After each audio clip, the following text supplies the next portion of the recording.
guys, it's Super Video Games or Adam, and welcome back to another one of my Fortnite videos. And one thing I want to quickly mention right off the bat here is, for this video, I'll be doing a massive Christmas gift card giveaway, and to enter, it's incredibly easy. All you have to do is leave a like on today's video, and then let me know in the comment section below how many solo wins do you have here in Fortnite, and then I'll be picking a winner 1 week after this video goes up. So in today's video, we are going to be going over the 5 things you didn't know you could do here in a Fortnite Battle Royale. And one thing you guys have to keep in mind when doing a video like this is absolutely everybody has a different levels of knowledge when it comes to Fortnite. And for those of you who may be new to the game, you just started playing, absolutely everything you see on today's list is going to be stuff you really need to know, and it will definitely help you get better at the game. And then for those of you who are more experienced Fortnite players, my goal with this video is to inform you about at least one thing you did not know you could do here in this game. Besides that, guys, let's go ahead and start off today's video. So coming in at the number 5 spot on my list, I have this really awesome small minor trick that is incredibly helpful, and I kind of need to explain this in the form of a scenario, so bear with me for a second, okay? So say you're playing a Fortnite and every single one of your slots is completely full, okay? You recently just killed somebody and you want to go loot them, and you notice that your enemy just dropped some bandages, okay? And you have 12 bandages in one of your slots. You go up to pick his bandages up, and he has more than 3, right? Because you can only hold up to 15 bandages in one slot. So if he has more than 3, what will happen is it will throw out whatever you currently have selected in your inventory, which can be really annoying. Okay, now, so same scenario. Instead of actually having your weapon thrown out, what you can do is go up to the bandages you want to pick up and say, again, you have 12, and the person you killed had 10. If you actually take out your pickaxe and then loot the bandages, you will only take 3 and you'll leave the other 7. And this can be really handy. I know it's not a big thing, but if you are trying to loot really quickly, maybe there's somebody around you, or you're in the storm, or the storm's right behind you, this little trick definitely speeds up the looting process, especially when you want to fill up that bandage slot. So coming in at the number 4 spot on my list, we are going to be going over some really helpful and interesting building techniques, and we're going to be focusing specifically on things you can do with the roof buildable. One of the most common builds here in Fortnite is to simply build a square and then dropping a staircase right in the middle. It's a great quick build base for height advantage on your enemy and just being protected in general. Absolutely everybody does it, but instead of dropping a staircase in the middle, drop a roof piece instead, and then what you can do is go into edit mode and just select one of the 4 corners, okay? So say you select the top left corner, that corner will actually be raised, and then the other 3 corners will be touching the ground, so it'll kind of be like a quarter pyramid effect. And this is really handy because say an enemy is shooting you from a specific angle, you can raise that corner, you kill him, and then there's enemy behind you that you can lower that corner again and raise the opposite corner, and then you have the height advantage for that specific corner. It's very handy and it's kind of flexible, so you can always be changing on the fly depending on where the enemies are around you. Now, say you're somebody who doesn't want to constantly have to raise and lower specific corners depending on where your enemy is. What you can do, again, is just drop that roof in the middle of your square and then select 3 of the 4 corners, okay? The one corner you do not select will be facing the ground, so it's going to be the same thing as the previous one, except it's going to be flipped upside down. So then 3 corners will be raised, and then you'll have that height advantage facing in 3 different directions. And this is one I use absolutely all the time. I find it to be just way more handy and way more effective than putting stairs, because then I can see in multiple different directions, and I'm someone who doesn't want to be constantly playing around and editing my build. So this is definitely something you should really start doing. It's incredibly helpful. So for the number 3 spot, I don't really know how this kind of fits into the whole things you didn't know you could do, but hey, I think picking up loot at the beginning of the game is an excellent thing to do, and I'll be showing you guys a very underrated and amazing place to land at the beginning of every game. Now, if you're somebody who doesn't like landing in populated areas and having to constantly compete for loot chests at the beginning of the game, this is the ideal spot to land, because with this route I'll be showing you, you have the opportunity to have 6 loot chests at the beginning of the game, and honestly, you get a lot of loot chests almost every single game. It's very rare that you don't get like more than 3 loot chests in a single match. And this spot is the barn outside of Retail Row. Now, I was a little bit hesitant about putting this on this list because I know people know about this spot, but the thing is, nobody ever goes here, and I don't think people really understand how good this spot actually is. So when you're first landing in this area, it's kind of more of an RV park with a barn in the middle of it. You want to aim for the roof of the barn because in that barn you can find up to 2 chests, which is a great way to start.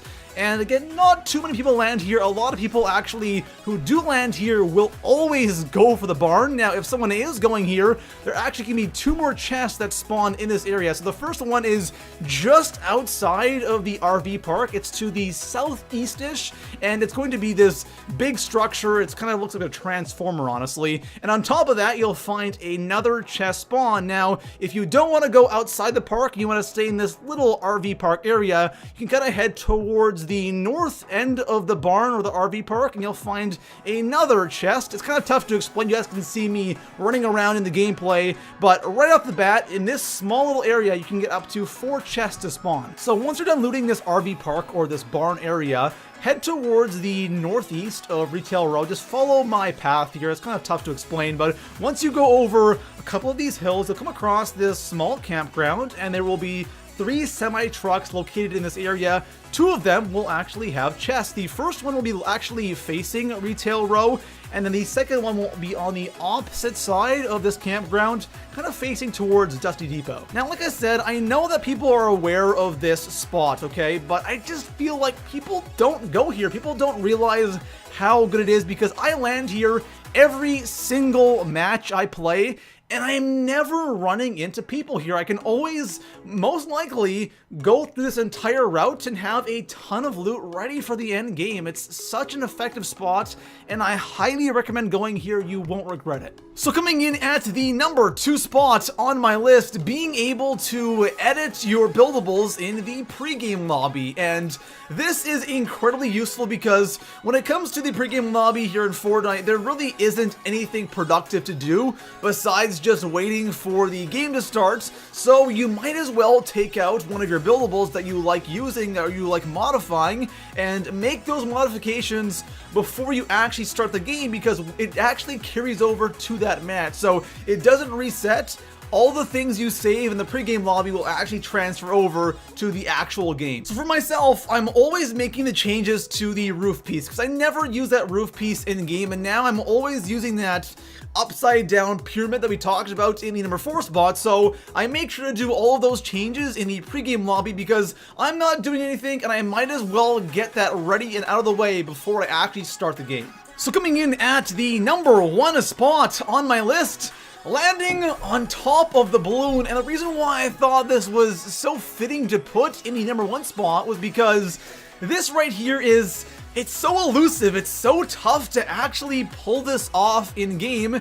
It's something you really don't see happening all that often. Pulling this off mid-game is incredibly difficult because the timing has to be absolutely just flawless. You have to have a launch pad first of all, then the supply drop has to spawn in close to you, and then on top of that, you're gonna have to get some serious elevation. Then you can deploy your launch pad and attempt to land on top of this balloon, which can be really frustrating if you're going in the game and just trying to do this. You'll realize how difficult it actually is to do this. If you can actually manage to pull this off mid-game, it would make for some pretty awesome and amazing moments. And actually, right before I recorded this, I was playing a game and I actually noticed that somebody was able to land on one of these supply drops, but thankfully I saw them and I was able to snipe them off. But if you successfully land on it and the supply drop actually lands and someone comes across, the supply drop loots it, and the balloon pops, you'll land right on top of them and get the loot from the supply drop and their loot as well.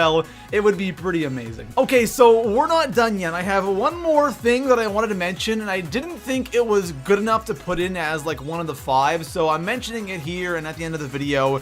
But I've kind of discovered this really odd XP farming method, and I want to talk a little bit about it. So now ranks have more significance because you actually earn the gold stars or the gold coins when you rank up, or when you hit a certain level, like level 10, 15, 20, you'll get a large amount of those coins. So ranking up has more value compared to previously. So that's why I want to talk about this.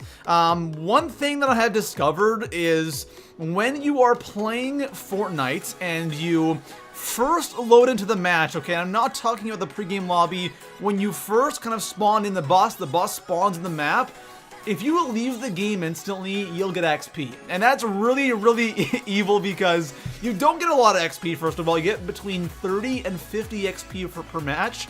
But the thing is, you're able to get back into a game and research and get back in that lobby really fast that it actually kind of makes it worth it. So I obviously did a ton of testing on this because I was really curious to see if it was actually worth it. And here's what I figured out, okay? So you're able to get in and out of a match every 50 seconds, 1 minute. So you can do this about 60 times an hour, okay? And if you do it 60 times an hour, you're getting 30 to 50 XP. You're going to be getting between 1,800 and 3,000 XP an hour, which is actually really good, okay? And then I went into a game and I wanted just to survive until like top 25 to see how much XP I'll get. And I got a couple of kills. So if you're getting between like 5 and 10 kills and you're going top 25, you'll be in that area of like 500 XP. But the thing is, that will take you about 15 minutes plus to get to top 25 every single match. And if you do that 4 times in an hour, you're looking at about 2,000 XP. So it's very similar to doing this strategy of just leaving the game and then joining back in, and leaving the game and joining back in. And if you got 50 XP every time, you're looking at like 3k XP, and you'll be outperforming what you would do getting top 25 every single game. So that's what I found to be really, really interesting. Also, one more thing I want to mention is the XP boost you get from the battle pass and going through all the tiers. The more you go through the tiers, the more of those personal XP boosts you'll get. Like right now I have 60% on, so when I unlock my next one, I'll be getting even more XP for, leaving the match right away, but then again, I'll get more XP for playing as well. But it's still something that I think is kind of interesting, and again, I wanted to mention it, but I didn't want to include it in one of the 5 because it's something that really isn't all that exciting. It's kind of boring sitting there just leaving the game constantly, but it does give you a significant amount of XP, and compared to the amount of XP you earn from playing the game, it's actually kind of crazy. So there we have it, guys. Those are 5, well, I guess 6 things you didn't know you could do here in Fortnite Battle Royale. If you guys enjoyed the video, make sure to drop a like, subscribe for more top 5s, and I'll see you guys in the next one. Peace out.